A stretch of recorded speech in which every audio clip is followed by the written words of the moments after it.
It's China trade. Trade Secretary Robert Lighthizer and Treasury Secretary Steven Mnuchin.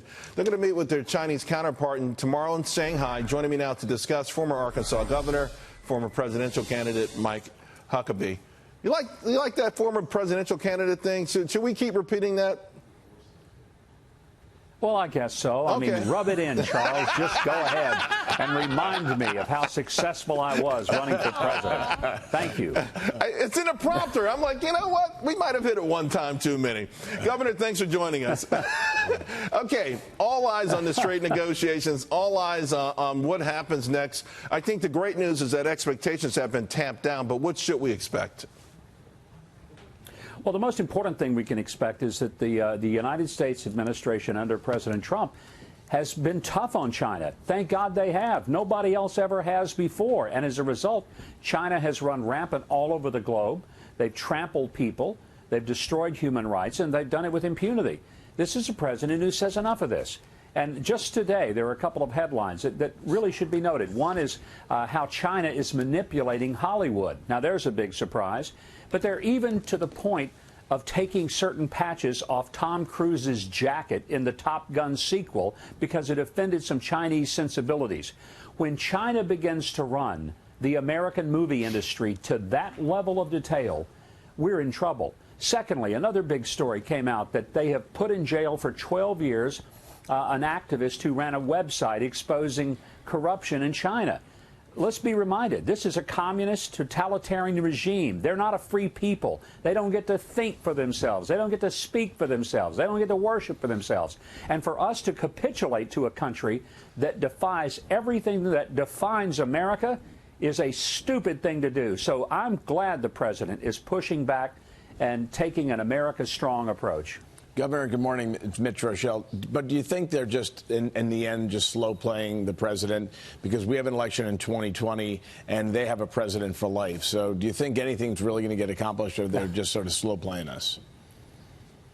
Oh, I think that's a good point, Mitch. No, I don't think that they're going to try to do anything because they, like the Iranians and a lot of other really nasty regimes around the world, are praying, hoping, and they're going to be working really hard against President Trump's reelection. They don't want this president to be back. But a lot of us, for those very reasons, do. Yeah. And despite some tweets that people think are impolite, I want a president who's tough for America rather than one who is tough on America. Governor, I got to ask you about the controversy over Baltimore. President Trump doubling down his attacks on Maryland Congressman Elijah Cummings. He tweeted earlier this morning, Baltimore, under the leadership of Elijah Cummings, has the worst crime statistics in the nation. 25 years of all talk, no action. So tired of listening to the same old bull. Next, Reverend Al will show up to complain and protest. Nothing will get done for the people in need. Sad. President Trump coming under a lot of pressure from Democrats and in the media for criticizing Cummings and highlighting the issues in Baltimore.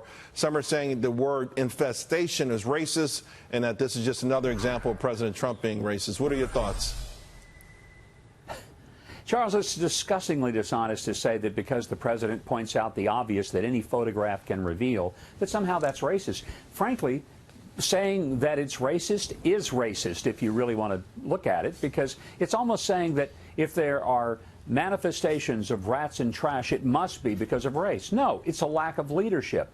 It's a lack of community development and organization and pride.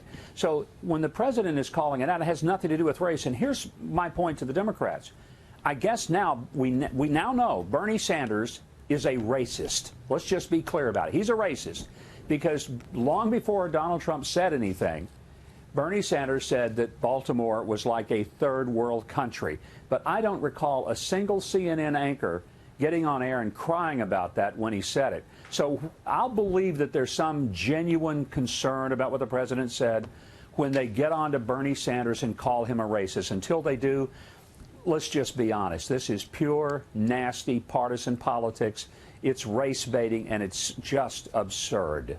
Do you get the notion, though, that people, even with something that's true, don't necessarily like to hear it? And if the president, because he isn't a bully pulpit, has a different responsibility to be sensitive to the fact that, hey, you know what, I'm overweight, I don't want anyone to say anything about it, but if it's someone I don't like and someone very powerful, it hurts even more. Is there something about that aspect of it that should be addressed?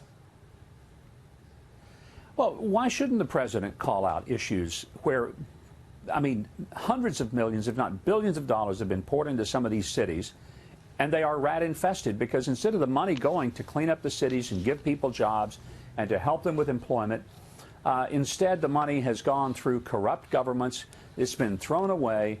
They're sanctuary cities. They've done stupid things and stupid policies, and the results are obvious. Why not call them out for it?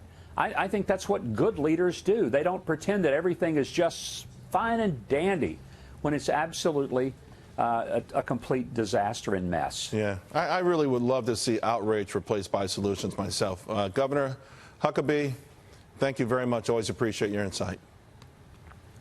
Thank you, Charles. Great to be with you.